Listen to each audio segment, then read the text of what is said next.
Ya, bismillahirrahmanirrahim. Assalamualaikum warahmatullahi wabarakatuh. Adik-adik yang salah dengan Allah Subhanahu wa taala. Hari ini kita kembali mengkaji analisis real materi himpunan. Materi himpunan ini adalah materi yang sudah dipelajari dari tingkat SMP maupun SMA. Namun kita akan mengkaji lebih dalam lagi pada pertemuan kali ini. Namun sebelum lanjut, jangan lupa like dan subscribe. Ya, himpunan. Himpunan adalah koleksi objek yang memiliki karakteristik tertentu yang jelas. Anggota sebuah himpunan dilambangkan dengan elemen atau E seperti itu. Dan pertama kali diperkenalkan oleh Peano. Sementara lambang untuk bukan anggota adalah bukan elemen, garis. Misalkan himpunan A adalah himpunan dengan keanggotaan A kecil dan B kecil, maka A dan B itu adalah anggota daripada himpunan A. Sementara C itu bukan anggota daripada himpunan A, karena memang C itu tidak ada dalam A. Untuk merepresentasikan himpunan, satu himpunan, ada dua cara yang bisa kita lakukan, yaitu yang pertama dengan mendaftarkan anggotanya, enumerasi, dan yang kedua adalah membuat notasi himpunan. Untuk cara mendaftarkannya mudah sekali. Kita hanya mendaftarkan dalam kurung anggota-anggota yang ada pada himpunan tersebut. Contohnya ada himpunan bilangan prima yang lebih kecil daripada 10. Untuk menuliskan ini secara mendaftar, kita bisa tuliskan buka kurung kurawal 2, 3, 5, dan 7, tutup kurung kurawal.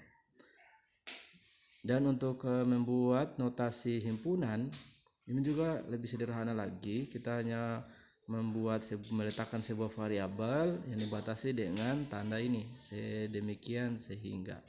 Contohnya sama, himpunan bilangan prima yang kurang daripada 10 kita bisa tuliskan dengan dalam kurung kurawal X sedemikian, ini X, ini dibaca X sedemikian sehingga X adalah bilangan prima, X lebih kecil dari 10. Ini notasinya, notasi himpunan. Oke. Ada himpunan bagian daripada himpunan itu adalah himpunan bagian. Misalkan A dan B itu adalah himpunan. Jika untuk setiap keanggotaan daripada X itu adalah anggota daripada himpunan A, maka berlaku X anggota daripada B. Dengan kata lain, X elemen A atau X anggota A jika X anggota dari B. Maka kita katakan adalah A adalah himpunan bagian daripada B yang bisa kita lambangkan dengan ini, seperti ini. A bagian dari B. Aksioma yang pertama, aksioma kesamaan. Aksioma kesamaan ini maksudnya A dan B itu sama. A sama dengan B jika dan hanya jika A bagian daripada B dan B juga bagian daripada A. Sehingga kita katakan A sama dengan B. Artinya anggota daripada A juga merupakan anggota daripada B. Lalu selain himpunan bagian, ada juga yang disebut dengan himpunan kosong yang biasa dilambangkan dengan seperti ini, 0 lalu digaris, atau kurung kurawal buka tutup. Tidak ada anggotanya di sini. Himpunan kosong ini berdasarkan teorema 1.3 selalu ada dan selalu merupakan himpunan bagian daripada himpunan yang ada. Misalkan pada teorema 1.3 ini A adalah suatu himpunan, maka berlaku himpunan kosong ini bagian daripada A. Untuk membuktikan ini kita menggunakan pembuktian kontradiksi. Kita andaikan bahwa ada himpunan kosong dan ada anggotanya yaitu X. X adalah anggota himpunan 0, himpunan kosong maksudnya. Beda antara himpunan 0 dan himpunan kosong. Himpunan 0 itu ada anggotanya 0 dan himpunan kosong tidak ada anggotanya sama sekali. X elemen atau anggota himpunan kosong. Kalau X adalah anggota daripada himpunan kosong, ternyata X itu bukan anggota daripada A. X bukan anggota daripada A. Ini kontradiksi dengan apa yang kita andaikan. Ternyata himpunan kosong itu tidak memiliki anggota. Jadi pengandaian salah sehingga himpunan bagian daripada himpunan 0, himpunan kosong itu bagian daripada himpunan A. Oke. Operasi pada himpunan. Ada 3 operasi yang kita ketahui secara bersama. Operasi pada himpunan ada gabungan, ada irisan, dan ada selisih. Misalkan himpunan A dan B adalah sebuah himpunan, maka gabungan dari A dan B itu, gabungan daripada A dan B itu ini adalah dituliskan seperti ini, A gabung B. Secara umum X sedemikian sehingga X anggota daripada A atau X anggota daripada B. Secara sederhana kita katakan anggota A, himpunan A digabung dengan anggota himpunan B secara keseluruhan, itu yang disebut dengan A gabung B. Notasinya X elemen A gabung B, X elemen A, atau X elemen B digabung seluruhnya disebut dengan gabungan. Sementara irisan dari A dan B itu dilambangkan dengan seperti ini, A iris B. Artinya bahwa X sedemikian sehingga X elemen A dan X elemen B. X elemen A dan X elemen B. Secara sederhananya, anggota-anggota yang sama antara himpunan A dan himpunan B itu disebut dengan irisan. Himpunan anggota-anggota yang sama pada himpunan A juga dia sama pada himpunan B itu disebut dengan irisan. Notasinya seperti ini, X elemen A iris B jika dan hanya jika X elemen A dan X elemen B, dan artinya sama. Lalu operasi selisih. Selisih dari himpunan A dan himpunan B itu dilambangkan dengan A per B, atau ini selisih. Selisih artinya X sedemikian sehingga X elemen A berselisih dan X elemen B, atau dan. Ini ada dua di sini, atau dan. Secara matematik bertanya seperti ini, X elemen A selisih B jika dan hanya jika X elemen A dan X tidak atau bukan anggota daripada B. Ya, secara sederhana kita katakan bahwa jika ada himpunan A yang tidak sama dengan himpunan B, itulah yang disebut dengan A selisih B. Diulangi, jika ada anggota himpunan A yang tidak ada pada himpunan B, maka itu disebut dengan A selisih B. Ya. Koleksi berhingga gabungan dan irisan himpunan. Ini ada koleksi berhingga gabungan dan irisan himpunan. Misalkan AI himpunan untuk semua I sama dengan 1 dan seterusnya, himpunan bilangan asli. Maka koleksi yang pertama, koleksi berhingga gabungan himpunan didefinisikan sebagai U, ini gabung ya, gabung I sama dengan 1 sampai dengan N AI sama dengan himpunan X sedemikian sehingga X elemen atau anggota dari AI untuk salah satu I sama dengan 1 sampai dengan N. Untuk bagian yang kedua, koleksi berhingga irisan himpunan didefinisikan sebagai irisan I sama dengan 1 sampai dengan N AI sama dengan himpunan X sedemikian sehingga X elemen atau anggota AI untuk semua I sama dengan 1 sampai dengan N. Ini bedanya, kalau irisan itu untuk semua I sama dengan 1 sampai dengan N, sementara untuk gabungan itu untuk salah satu dari I sama dengan 1 sampai N. Teorema 1.4 sifat operasi gabungan. Kita bahas sifat operasi gabungan. Misalkan A, B, dan C adalah himpunan, maka akan berlaku seperti ini. Yang pertama, A gabung himpunan kosong sama dengan A. Kalau A ada himpunan A lalu digabung dengan himpunan kosong. Himpunan kosong tidak ada anggota ya, tetap nilainya adalah himpunan A. Lalu A gabung B itu sama dengan B gabung A. Ada himpunan A, kita gabung dengan himpunan B, ya sama juga dengan himpunan B, kita gabung dengan himpunan A. Anggotanya tetap seperti itu, walaupun ditukar. A digabung dengan B, atau B digabung dengan A.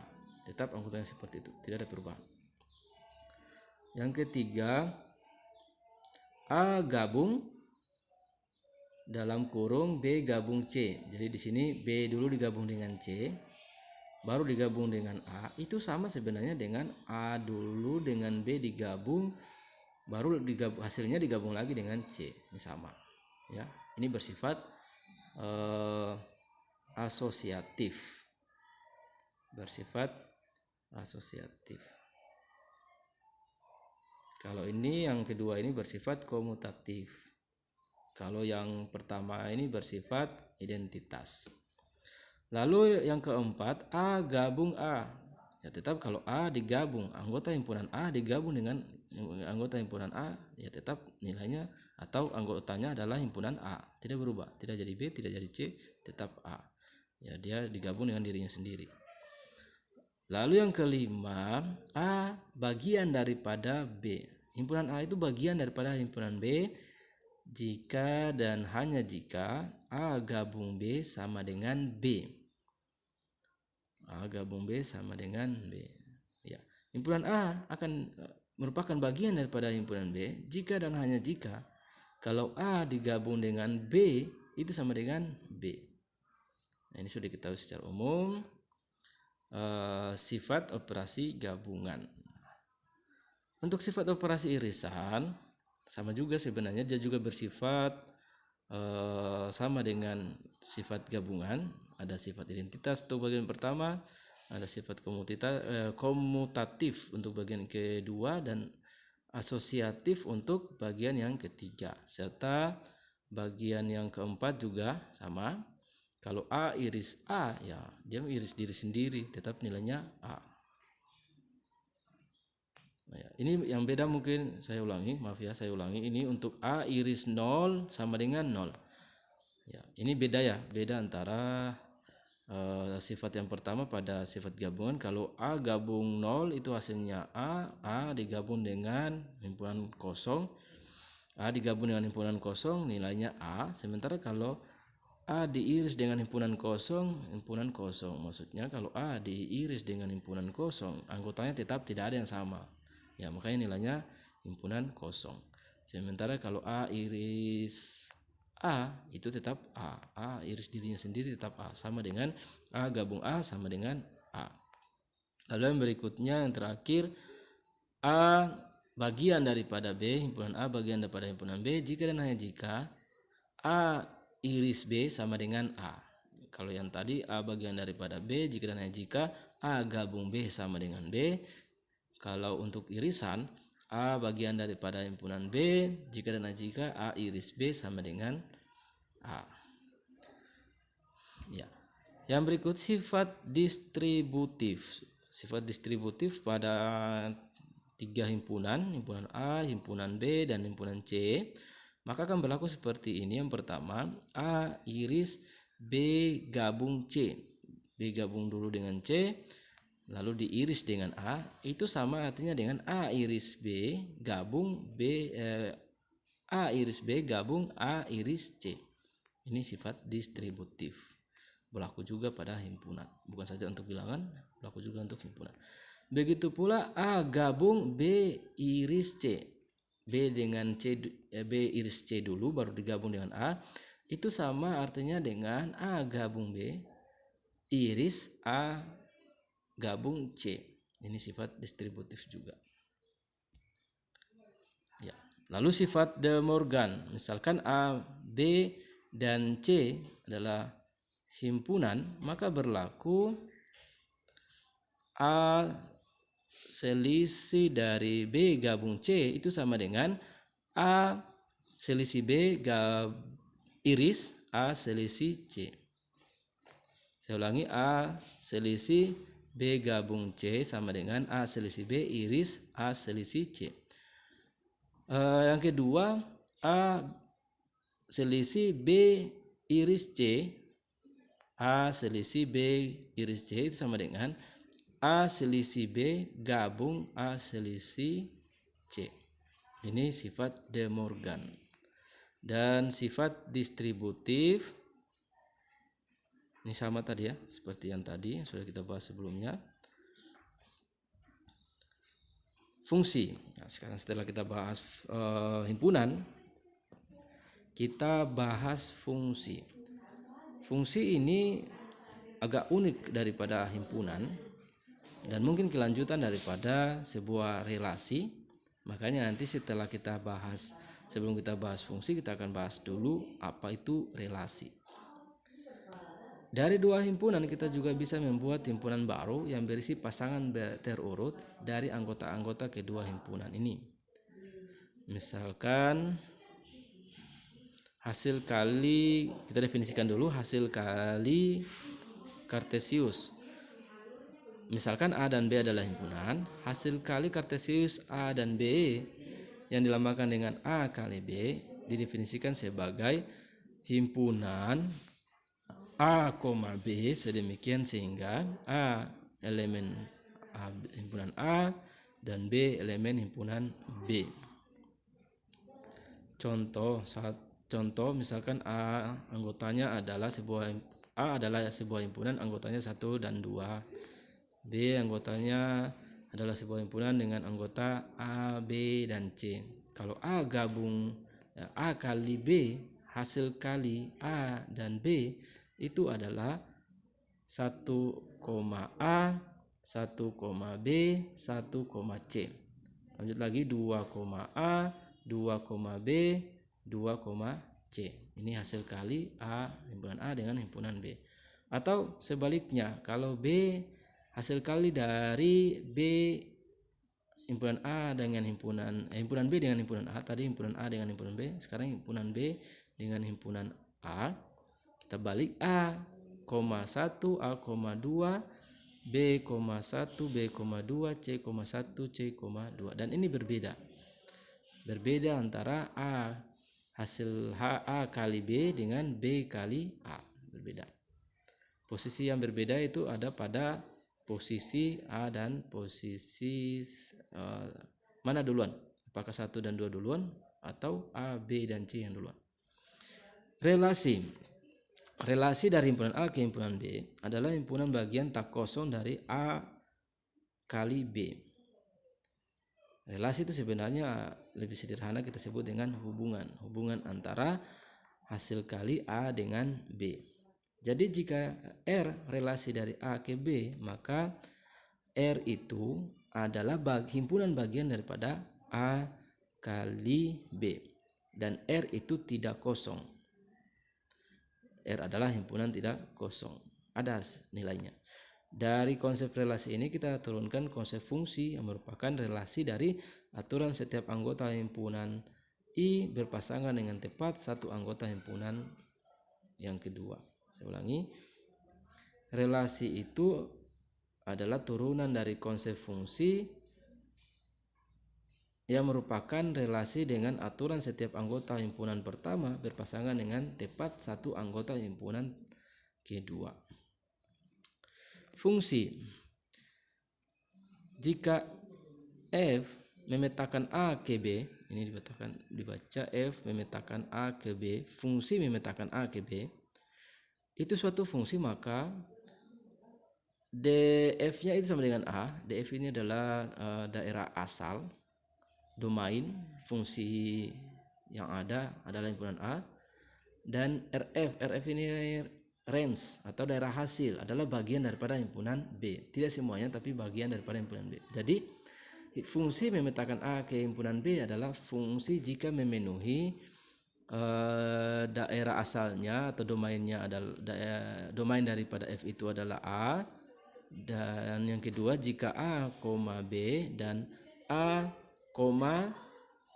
B inverse, bayangan daripada B itu sendiri adalah elemen daripada fungsi itu, maka B sama dengan B inverse. B sama dengan B inverse. B itu adalah bayangan daripada, sama juga dengan bayangan B inverse. Contoh, F memetakan R ke R, di mana fx sama dengan x kuadrat adalah suatu fungsi. Fungsi memetakan R ke R, aksen ini ya. Fungsinya adalah x kuadrat. Jadi kita petakan R ke R aksen dengan fungsi yang namanya x kuadrat. Ya, kita buktikan bahwa itu adalah sebuah fungsi. Karena f terdefinisi untuk semua x elemen R, maka daerah asal daripada fungsi itu sendiri adalah R, atau domainnya adalah R. Misalkan x, y dan x, y aksen adalah anggota daripada f. Ini berarti bahwa y sama dengan y x kuadrat dan y aksen sama dengan x kuadrat, sehingga y sama dengan y aksen. Jadi f adalah fungsi. Ya. Ini mungkin agak susah karena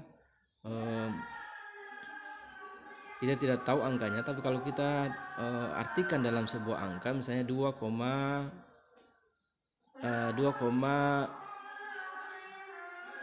atau ya 4,2 misalnya. Misalkan 4,2 dan 4,2 aksen elemen daripada fungsi. Ini berarti bahwa 4 itu sama dengan x kuadrat atau 2 kuadrat. 4 sama dengan 2 kuadrat dan y aksen itu sama dengan 2 kuadrat, sehingga ya nilai y dengan y aksen itu sama, yaitu 4 sama dengan 4. Jadi f adalah fungsi. Nilainya tidak berbeda, sama. Maka dikatakan f adalah fungsi. Ya, lanjut dengan pembagian fungsi. Fungsi itu dibagi atas 3, fungsi injektif, surjektif, dan fungsi bijektif. Apa itu fungsi injektif? Fungsi injektif atau yang bisa kita kenal juga dengan fungsi satu-satu atau fungsi into. Definisinya, fungsi f memetakan A ke himpunan B dikatakan fungsi injektif jika x, y dan x aksen, y itu elemen daripada fungsi, maka x itu sama dengan x aksen. X itu sama dengan x aksen. Nilai daripada x sama dengan nilai dari x aksen. Contoh, kita punya fungsi R memetakan R, di mana fx fungsinya itu sama dengan fx sama dengan 2x tambah 5. 2x tambah 5. Kita petakan R ke R aksen dengan fungsi 2x tambah 5 sebagai fungsi injektif. Kita buktikan. X, y. Misalkan x, y dan x aksen, y itu adalah elemen daripada fungsi itu sendiri. Ini berarti y sama dengan 2x tambah 5 sama dengan y sama dengan 2x aksen tambah 5, sehingga kita peroleh nilai 2x tambah 5 sama dengan 2x aksen tambah 5. Harusnya sama karena tadi disyaratkan bahwa x sama dengan x aksen. X sama dengan x aksen, sehingga 2x tambah 5 sama dengan 2x aksen tambah 5. Dengan sama-sama menambahkan kedua sisi dengan negatif 5 dan mengalihkan kedua sisi dengan 1/2, kita peroleh bahwa ya, kalau kedua sisi kanan dan sisi kiri kita kurangi dengan 5 kurang 5 0, begitu pula dengan sisi kanannya 5 kurang 5 0. Berarti tersisa adalah 2x dan sama dengan 2x aksen. Lalu 2x sama dengan 2x aksen ini masing-masing ruas juga kita kalikan dengan 1/2, sehingga yang tersisa adalah x sama dengan x aksen. Dengan begitu kita bisa simpulkan bahwa fungsi fx sama dengan 2x tambah 5 itu adalah injektif, fungsi satu-satu atau fungsi into, karena x sama dengan x aksen. Fungsi surjektif. Apa itu fungsi surjektif? Fungsi surjektif itu biasa kita kenal dengan fungsi pada atau fungsi onto, yang didefinisikan dengan fungsi f memetakan A ke himpunan B dikatakan fungsi subjektif jika fa sama dengan b. Fa sama dengan b. Jadi nilai A apa saja hasilnya pasti B. Nilai A apa saja pasti nilainya B. Pernyataan di atas dapat dinyatakan dengan untuk setiap y elemen daripada B terdapat x elemen A sedemikian sehingga y sama dengan fx. Y sama dengan fx. Contohnya kita ambil seperti fungsi injektif. Contoh fungsi injektif, kita cek lagi apakah dia fungsi surjektif. Ambil sebarang y sama dengan rf, maka terdapat x sama dengan y kurang 5/2. X sama dengan ya dari nilai y fx sama dengan 2x tambah 5 kita otak-atik sehingga x sama dengan y kurang 5/2. Sehingga kita dapatkan fx sama dengan f y kurang 5 per 2 sama dengan 2 y per 5 per 2. Kita ganti x dengan y kurang 5 per 2 tambah 5 2 per 2 1, tinggal y kurang 5 sama dengan y kurang 5 tambah 5, negatif 5 tambah 5 y, sehingga kita katakan jadi fungsinya adalah fungsi fx sama dengan 2x tambah 5 surjektif. Karena itu tadi nilainya pasti b, nilainya pasti b, yaitu y sama dengan fx. Ya, dan fungsi yang terakhir adalah fungsi bijektif. Fungsi bijektif adalah fungsi yang injektif dan surjektif. Gabungan daripada fungsi injektif dan fungsi surjektif adalah fungsi bijektif. Biasanya juga disebut dengan fungsi satu-satu. Anggotanya satu-satu. Contoh tetap f memetakan R ke R, di mana fx sama dengan 2x tambah 5 adalah fungsi bijektif karena dia merupakan fungsi injektif, juga merupakan fungsi surjektif. Sudah dicontohkan tadi, ini juga merupakan fungsi injektif, juga merupakan fungsi surjektif. Sehingga ini adalah fungsi bijektif. Oke. Saya kira seperti itu pembahasan tentang fungsi pada pertemuan kali ini. Jangan lupa bertanya atau mengirimkan komentar jika mengalami kendala memahami materi ini, dan tugas yang harusnya adik-adik buat sebagai portofolio dan akan kumpulkan di kegiatan sebelum kegiatan UTS nanti. Adik-adik buat soal yang fungsi, ya, soal fungsi yang menunjukkan apakah dia dan tunjukkan apakah fungsi itu merupakan fungsi injektif, fungsi surjektif ataupun fungsi bijektif. Saya ulangi, ada akan membuat satu soal yang suatu soal itu ada akan identifikasi apakah merupakan fungsi injektif, subjektif atau fungsi bijektif. Ya, mungkin demikian pertemuan kita pada kali ini. Saya akhiri. Assalamualaikum warahmatullahi wabarakatuh.